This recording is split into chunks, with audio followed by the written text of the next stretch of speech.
ये हमने last class में थोड़ा सा कवर किया था पॉलिनोमियल। इसके बारे में हमने बेसिक इन्फॉर्मेशन भी पढ़ी थी कि पॉलिनोमियल क्या होता है, इसको कैसे पहचानते हैं, बनता कैसे है। हमने इसमें इसके टाइप थे मोनोमियल, बाइनोमियल, ट्राइनोमियल, इनके बारे में थोड़ा बहुत पढ़ा था। तो एक बार हम वापस थोड़ा सा उसको पढ़ लेते हैं यहाँ पे या रिवाइज कर लेते हैं, छोटी सी इन्फॉर्मेशन है। पॉलिनोमियल क्या होता है? तो देखो बच्चों, पॉलिनोमियल के अंदर क्या होता है कि नंबर ऑफ टर्म्स जो होते हैं, आप कोई भी एक्सप्रेशन जो लिखते हो उसमें जो नंबर ऑफ टर्म्स होते हैं, उन नंबर ऑफ टर्म्स के अकॉर्डिंग ही हम पॉलिनोमियल पढ़ते हैं। और नंबर ऑफ टर्म्स किसी एक्सप्रेशन में कैसे काउंट करते हैं ये मैंने आपको लास्ट क्लास में समझाया था। जो बच्चे एब्सेंट थे वो एक बार वापस देख लो, 5 मिनट में हम लास्ट क्लास का थोड़ा बहुत रिवाइज करा देते हैं ताकि आपको इस क्लास में कंटिन्यू रहने में कोई प्रॉब्लम नहीं आए।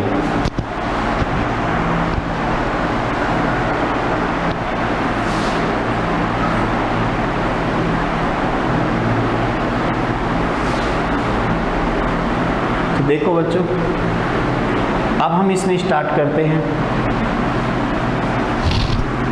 लास्ट क्लास में हमने देखा था, एक तो मोनोमियल पढ़ा था, फिर बाइनोमियल देखा था,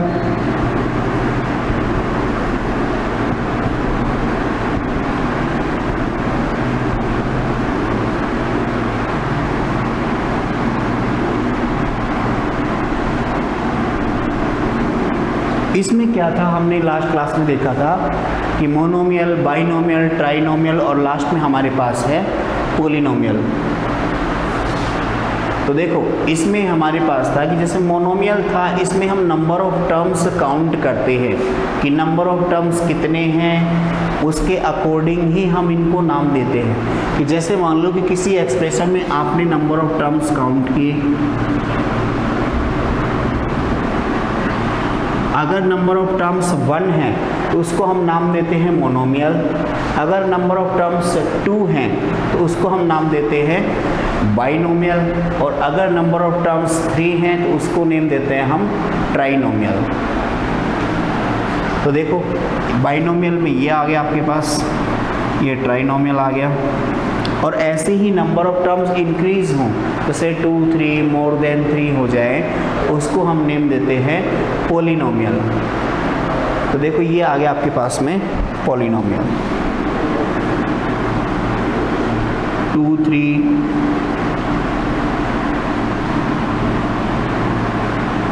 मोर देन 2 और इसमें आप पॉलिनोमियल को पढ़ने के लिए आपके पास नंबर ऑफ टर्म्स है, वो 2 भी हो सकते हैं, 3 भी हो सकते हैं, या मोर देन 2 और 3। अब देखो, अब हम इसमें थोड़ा सा देखते हैं, रिवाइज करते हैं कि कल भी हमने पढ़ा था नंबर ऑफ टर्म्स किसी एक्सप्रेशन में कैसे काउंट करते हैं। तो नंबर ऑफ टर्म्स कैसे काउंट करते हैं ये देखो।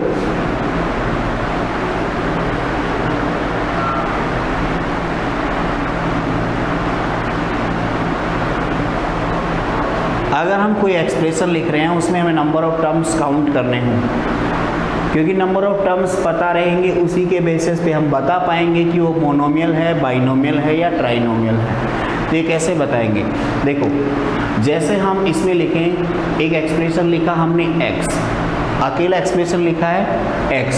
तो इस एक्सप्रेशन में अगर हमें बताना हो कितने नंबर ऑफ टर्म्स हैं तो हम बताएंगे इसमें केवल एक सिंगल नंबर ऑफ टर्म्स हैं, इसमें हम नंबर ऑफ टर्म्स 1 लिखेंगे। अगर हमने लिखा यहाँ पे x इंटू वाई, ये चीज़ इंपॉर्टेंट है, ध्यान से समझना।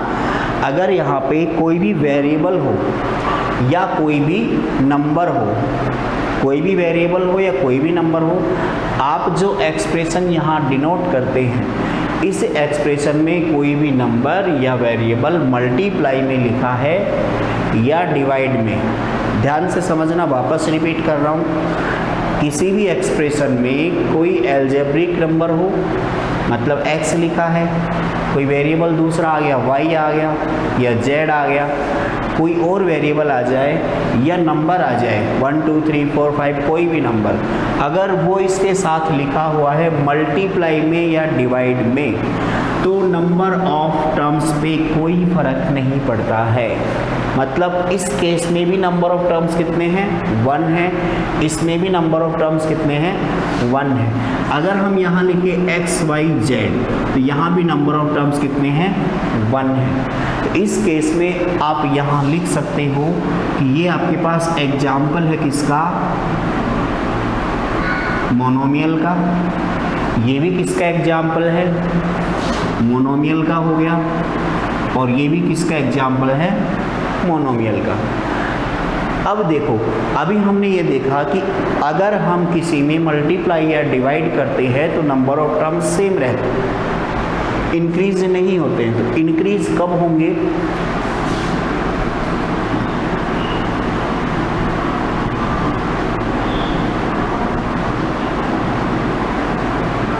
अगर हम ये लिख दें x plus y, x minus y, x plus 2, ऐसे हम लिखें, इसमें आपने यहाँ भी वेरिएबल x और ये वेरिएबल y, ये x और y आपने यहाँ यूज़ किए हैं, लेकिन यहाँ मल्टीप्लाई है और यहाँ क्या है, प्लस या माइनस। तो ये चीज़ ध्यान रखें, अगर आप प्लस या माइनस करते हैं उस केसेस में नंबर ऑफ टर्म्स हम काउंट करते हैं। जैसे मान लो कि अकेला x लिखा है, इसमें नंबर ऑफ टर्म्स काउंट करते हैं, तो इसमें केवल एक नंबर ऑफ टर्म्स है। x इंटू वाई लिखा है, इसमें भी केवल एक नंबर ऑफ टर्म्स है। अब आप कहो कि नंबर ऑफ टर्म्स इंक्रीज कब होंगे, तो नंबर ऑफ टर्म्स इंक्रीज होंगे जब आप कुछ प्लस या माइनस करेंगे। जैसे कि x है, एक नंबर ऑफ टर्म है, अब आपने प्लस करके y लिखा, 2 हो गए। अगर प्लस करके z लिखो, 3 हो जाएंगे। माइनस करके भी कुछ लिखते हो तो नंबर ऑफ टर्म्स इंक्रीज होते जाएंगे। जैसे इसमें नंबर ऑफ टर्म्स 2 हैं, इसमें भी 2 हैं और इसमें भी 2 हैं। यहाँ है नंबर ऑफ टर्म्स 1। इतना आ गया सभी बच्चों को। अब देखो, एक बार वापस मैं एग्जाम्पल ले लेता हूँ, कुछ आपको अच्छे समझ में आ जाएगा। आप इसको नोट करना चाहो एक बार नोट कर लो फटाफट। सर एक, अब हम नंबर ऑफ टर्म्स के बारे में थोड़ा डिटेल से पढ़ते हैं, आपको और कन्फ्यूजन होगा वो सब दूर हो जाएगा। देखो, अभी मैंने केवल इतना बताया कि मोनोमियल क्या होता है, बाइनोमियल क्या होता है, ट्राइनोमियल क्या होता है, और ये सब डिपेंड किस पे करते हैं, नंबर ऑफ टर्म्स पे। अब नंबर ऑफ टर्म्स होते क्या है वो सब हम देखते हैं।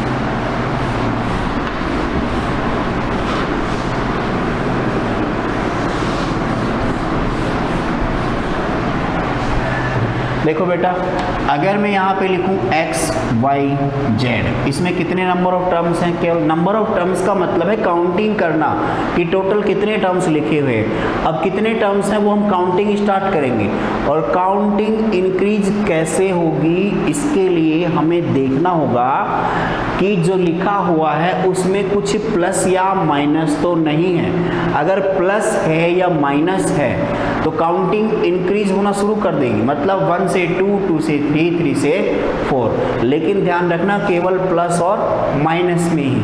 अगर मल्टीप्लाई या डिवाइड होता है तो उस केस में वो नंबर ऑफ टर्म्स जितने हैं उतने ही रहेंगे, इंक्रीज नहीं होंगे। जैसे मान लो x y z तीनों आपस में क्या है, मल्टीप्लाई में है। अगर तीनों मल्टीप्लाई में है तो नंबर ऑफ टर्म्स तो केवल एक ही रहेगा। लेकिन अगर मैं लिखूँ x y प्लस z, तो अब एक तो आपके पास ये आ गया नंबर ऑफ टर्म्स, फिर इसके बाद सेकंड ये आ गया, टोटल कितने हो गए 2। अगर मैं लिखूँ x plus y plus z, इसमें कितने हो गए 3। ऐसे ही हम लिखना चाहिए x minus y minus z, इससे फ़र्क नहीं पड़ता आपने माइनस लगाया है या प्लस, दोनों के अंदर नंबर ऑफ टर्म्स तो इंक्रीज ही होंगे। तो नंबर ऑफ टर्म्स यहाँ आ गया आपके पास में 3। अब आपको कंफर्म है नंबर ऑफ टर्म्स काउंट करना। देखो ये किसका एग्जाम्पल है, मोनोमियल का। ये किसका एग्जाम्पल है? बाइनोमियल का। मोनोमियल मतलब एक नंबर ऑफ टर्म्स, बाइनोमियल में 2 टर्म होते हैं, ट्राइनोमियल में 3 टर्म होते हैं। ये आपके पास मोनोमियल, बाइनोमियल, ट्राइनोमियल तीनों के एग्जाम्पल आ चुके हैं। अब हम पॉलिनोमियल के बारे में देखते हैं थोड़ा सा।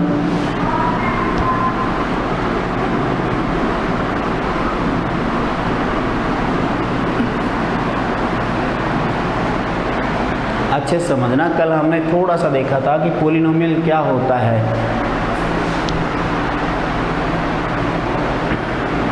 इसके अंदर 2 छोटी छोटी चीज़ें और आती हैं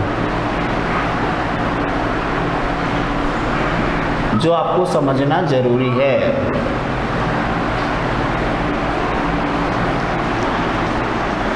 वेरिएबल और कांस्टेंट 2 चीज़ें होती हैं, इनको समझ लो, फिर आगे आपको प्रॉपर अच्छे समझ में आएगा। तो वेरिएबल क्या होता है, कांस्टेंट क्या होता है। तो जैसे हमारे पास में पॉलिनोमियल के बारे में हम पढ़ रहे हैं, वेरिएबल मीन्स जैसे हमारे पास x लिखा हुआ है, y लिखा है, z लिखा है, a b c, ये सारी चीज़ें लिखी हुई हैं। अब हम कहें कि वेरिएबल होता क्या है। तो वेरिएबल क्या होता है, इसके अंदर जो भी आपने लिखा है यहाँ पे अल्फ़ाबेट a b c या x y z, इन सभी अल्फ़ाबेट की वैल्यू जो होती है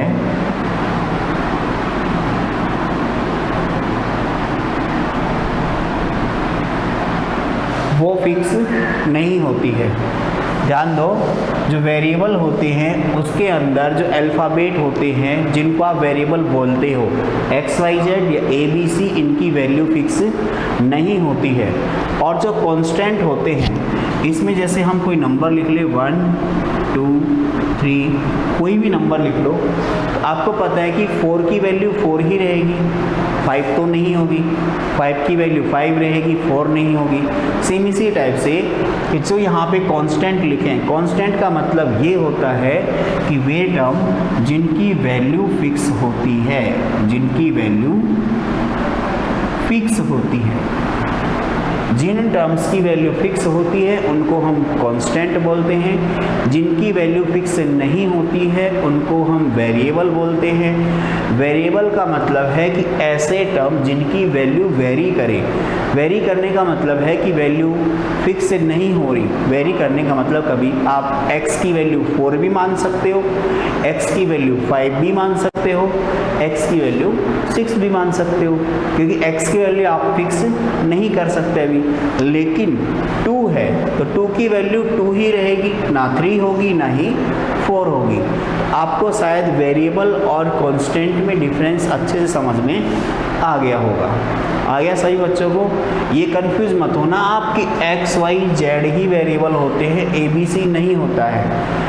वेरिएबल ए से लेकर जेड तक सारे हो सकते हैं जब तक उनकी वैल्यू फिक्स ना करी जाए।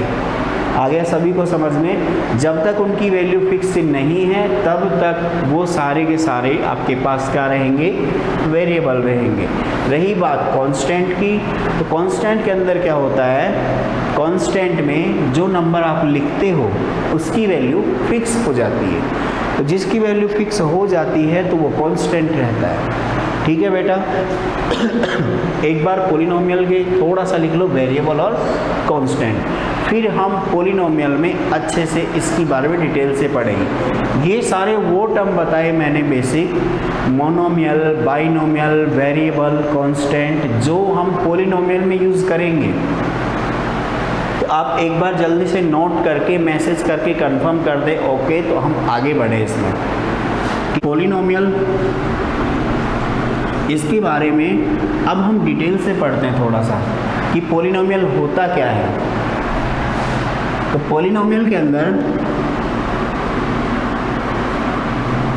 मेन चीज है वो क्या है, power of variable term is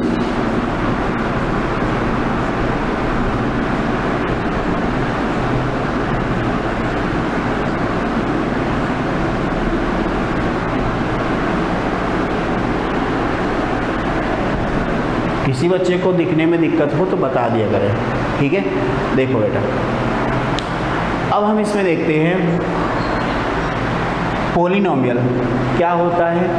power of variable term is positive, integer और नेचुरल नंबर। मतलब जो भी आपके पास एक्सप्रेशन लिखा हुआ है या जो इक्वेशन टाइप से लिखी हुई है उसके अंदर जितने भी वेरिएबल टर्म हैं, जो जो वेरिएबल दिख रहे हैं आपको, उन सभी वेरिएबल की जो पावर होती है, पावर आपको पता है, जैसे कि एक्स स्क्वायर लिखा, इसमें वेरिएबल x है और पावर 2 है। ऐसे ही मान लो कि मैंने लिखा वाई क्यूब लिखा, वेरिएबल y है और पावर 3 है। ऐसे ही हम इसमें देखेंगे कि कोई भी एक्सप्रेशन होगा उसमें जो वेरिएबल टर्म है उसकी जो पावर है वो कैसी होनी चाहिए। पावर आपके पास positive integer number, positive integer का मतलब है 1 2 3 4, इस टाइप से पावर होनी चाहिए। या फिर आप इसको नेचुरल नंबर से भी कनेक्ट कर सकते हैं कि 1 2 3 4 नेचुरल नंबर उसकी पावर हो। तो अब देखो इसमें सभी बच्चे, सभी से रिक्वेस्ट है अपने अपने म्यूट कर ले वीडियो को। वीडियो तो आपका कंटिन्यू रहे, ऑडियो म्यूट रहे, आपकी आवाज़ ही नहीं आनी चाहिए क्योंकि बाकी बच्चों को डिस्टर्बेंस होता है फिर इससे। देखो पॉजिटिव इंटीजर का मतलब है कि जो पावर है 1 2 3 4 इस फॉर्मेट में रहे। ऐसा ना हो कि पावर आपकी हाफ इस टाइप से आ रही है। एग्जाम्पल देखो,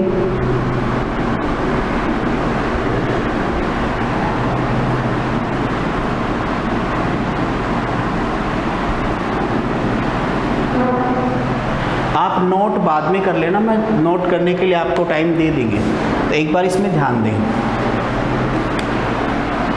इसमें यहाँ पे एक्स स्क्वायर लिखा है प्लस 3x, मैंने एक एग्जाम्पल लिया है एक्स स्क्वायर प्लस 3x, तो ये एग्जाम्पल है। अब ये जो एक्सप्रेशन लिखा हुआ है ये पॉलिनोमियल है या नहीं, ये हम कैसे डिफाइन करेंगे।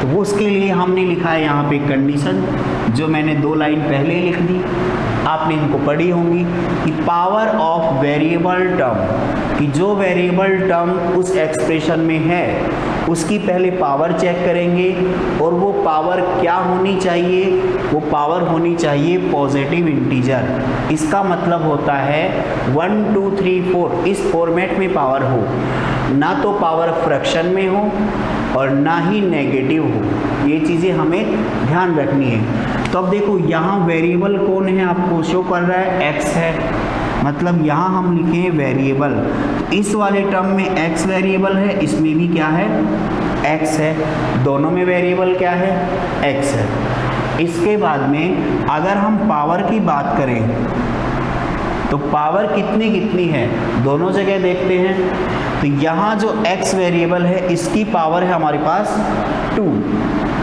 और जो आगे जो टर्म लिखा हुआ है 3x, इस 3 से हमें कोई मतलब नहीं है, कांस्टेंट से मतलब नहीं है जो साथ में लगा हुआ है, हमें केवल और केवल जो वेरिएबल है उसकी पावर से मतलब है। तो वेरिएबल की पावर कितनी लगी हुई है, तो यहाँ वेरिएबल x है और इसकी पावर कितनी है 1 है, तो इसका मतलब यहाँ पावर 1 है और यहाँ 2 है।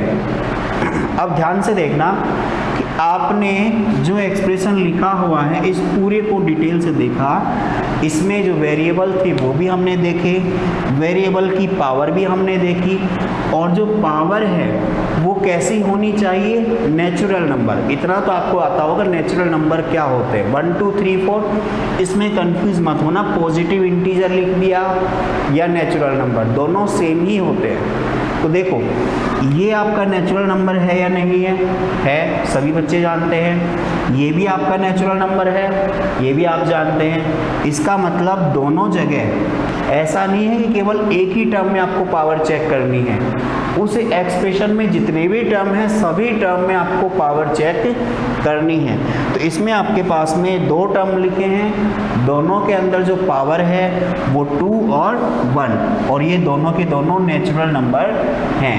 तो अगर ये दोनों नेचुरल नंबर है तो हम ये कह सकते हैं कि ये जो एक्सप्रेशन है ये पॉलिनोमियल है। इस तरह से हम आइडेंटिफाई करना सीखेंगे कि कोई एक्सप्रेशन दिया हुआ है वो पॉलिनोमियल है या नहीं है। तो आपको नोट करना है, 1 मिनट में आप फटाफट इसको नोट कर ले, फिर हम इसके एग्जाम्पल और करते हैं।